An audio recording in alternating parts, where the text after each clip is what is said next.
ya ini tadi ya, sebetulnya kalau dilihat dari perbandingannya ya ini David and Goliath gitu ya. Jadi kalau dilihat dari jumlah tentaranya ya 4-1 tuh.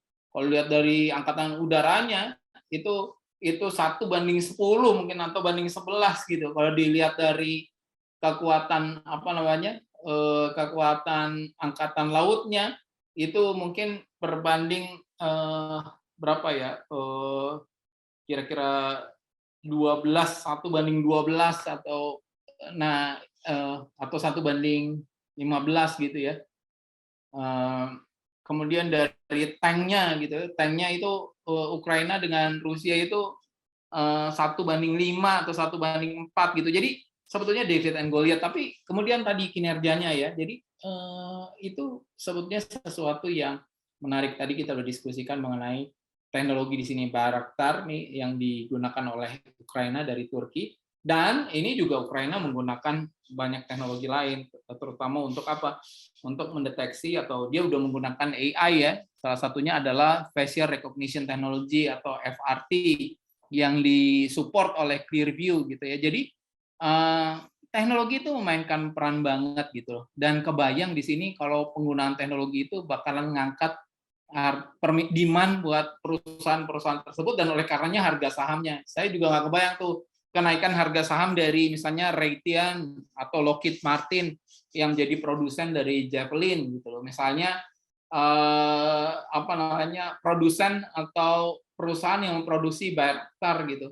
Kemudian misalnya apa namanya, Bofors dengan Rafael apa namanya, defense system tuh di Inggris dan Swedia tuh, karena dia kan nyediain NLAW tuh, New Light Anti-Tank Weapon ya, NLAW gitu. Jadi mungkin harga-harga saham mereka juga bakalan tinggi karena digunakan di apa namanya, di ini ajang pertarungan teknologi ya, penggunaan drone, penggunaan satelit. Jadi bisa ini adalah konvoi pasukan Rusia yang dibombardir oleh artilerinya Ukraina, bisa disaksikan tuh apa namanya, karena adanya drone gitu ya. Kemudian dikirim juga oleh Amerika yang disebut sebagai kamikaze drone gitu ya, apa namanya, loitering munition system gitu ya. Nah ini dikirim karena dia bisa katanya konon bisa beroperasi selama 40 menit atau berapa menit gitu di udara dan bisa mendeteksi, dan kemudian bisa minta otorisasi untuk melakukan serangan gitu secara independen. Kalau ya dia bakalan eksekusi gitu. Jadi menarik juga gitu ya teknologi yang digunakan di situ gitu. Jadi kemudian ada perang narasi juga. Jadi narasi yang digunakan itu seperti apa gitu ya dalam peperangan antara Rusia dengan Ukraina gitu. Dan perang narasi itu tadi ada apa namanya, Zelensky yang bilang bahwa saya nggak butuh amunisi gitu, karena ditawarin untuk dijemput oleh pasukan khususnya Amerika, kamu kaburlah dari Ukraina karena Rusia bakalan mungkin akan mengambil alih Kiev gitu. Tapi dia bilang katanya I need ammo, not right. Jadi dia bukan membutuhkan tumpangan, tapi dia membutuhkan amunisi gitu. Wah, itu kan adalah perang narasi ya. Narasi itu lagi-lagi, itu narasi itu, stories itu jadi glue, jadi pengikat dari masyarakatnya Ukraina bahwa oh iya, saya berjuang untuk sesuatu yang lebih besar dong, presiden saya dia bilang begitu misalnya ya. Jadi tapi kalau narasi yang diungkapkan oleh Putin lain lagi, bahwa apa namanya, denasifikasi, bahwa Ukraina itu adalah negara yang dikuasain oleh para pro-Nazi, gerakan-gerakan pro-Nazi. Kemudian Ukraina itu tidak layak disebut sebagai sebuah negara yang merdeka atau berdaulat gitu. Jadi kayak gitu-gitulah. Jadi ini juga berkaitan dengan narasi yang digunakan oleh masing-masing pihak gitu. Jadi menarik karena ini peperangan bukan hanya peperangan dalam konteks persenjataan, tapi juga narasi, komunikasi, kemudian teknologi, kemudian tadi sistem keuangan, tadi ada cryptocurrency. Nah ini tadi ya mengenai daya dukung apa namanya, support system dalam bentuk misalnya komponen. Ternyata ada drone-nya Rusia yang Orlan 10 yang dikuliti dan dibongkar, ternyata ada beberapa part-nya itu diimpor dari beberapa negara lain gitu. Jadi ada yang buatan Swiss, kemudian ada yang buatan Cina, ada yang buatan Amerika, ada yang buatan Jepang, kemudian ada yang buatan, ya, jadi banyak komponen-komponen yang sebetulnya diperoleh dari negara-negara lain gitu. Nah, apakah nanti dengan adanya sanksi itu support sistemnya dalam bentuk komponen itu masih bisa terjamin, ke kesediaannya, itu yang menjadi pertanyaan strategis gitu loh tentunya buat Rusia gitu ya.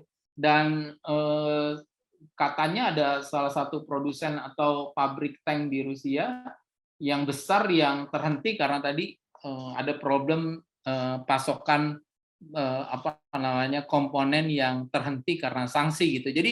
Jadi ternyata memang konflik ini bukan persoalan persenjataan ansih aja, tapi juga teknologi, dan teknologi itu membutuhkan ekosistem. Ekosistemnya antara lain supply chain atau rantai nilainya. Dan ini tadi logistik, jadi ada problematika logistik dan procurement juga. Jadi ternyata menarik ya, kalau kita bicara mengenai efektivitas atau daya gempur dari persenjataan canggih, ya benar, tapi ada problematika ini ternyata palet ya. Palet juga jadi menyebabkan pergerakan pasukan jadi lama. Karena apa? Karena dia harus nurunin tanpa palet. Jadi kebayang ya kalau misalnya nurunin barang-barang tanpa palet, jadi hanya menggunakan manusia. Jadi jumlah read-nya untuk menurunkan, jadi si truk itu berada di satu tempat pada dalam waktu yang lebih lama gitu. Karena apa?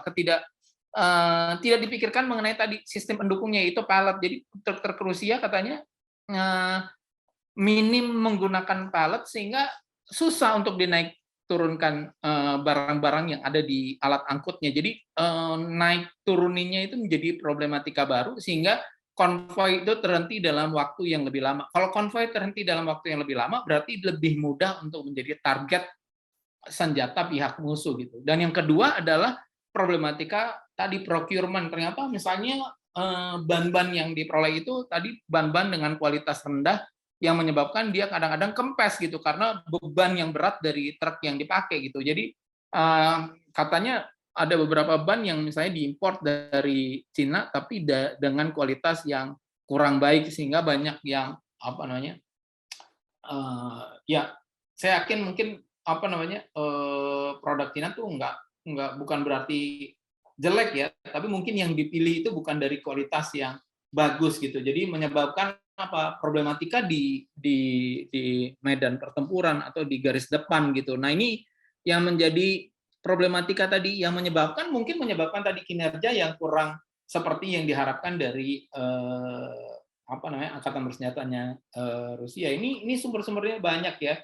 Jadi banyak yang menganalisa ini dengan sangat utuh. Salah satunya adalah Trent Telenko ya. Jadi dia adalah mungkin tenaga sipil di Department of Defense-nya Amerika, dan dia melakukan analisa ini dengan sangat luar biasa ya mengenai bagaimana.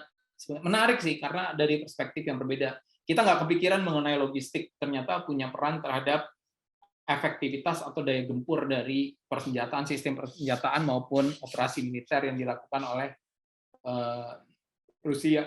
Kalau ini ternyata menarik juga, Amerika sudah belajar mengenai supply ini semenjak Perang Dunia Kedua. Jadi mereka sudah mempelajari bagaimana sebetulnya unloading dan reloading atau loading alat-alat di truk atau di alat transportasinya mereka, sehingga mereka mungkin 10-15%-nya sudah dilengkapi dengan crane secara independen sehingga dia bisa angkat amunisi maupun logistik secara otomatis sehingga dia lebih cepat, sehingga nanti read-nya juga lebih banyak. Dia mungkin bisa 4 kali bolak-balik, sementara truk-truk Rusia bisa cuma 3 kali atau 2 kali karena tadi ketidakberadaan atau pertimbangan yang kurang seksama terhadap palet gitu. Padahal itu adalah sesuatu yang mungkin sederhana tapi itu penting banget ya untuk mendukung efektivitas dari tadi ya, ini palet nih. Ini adalah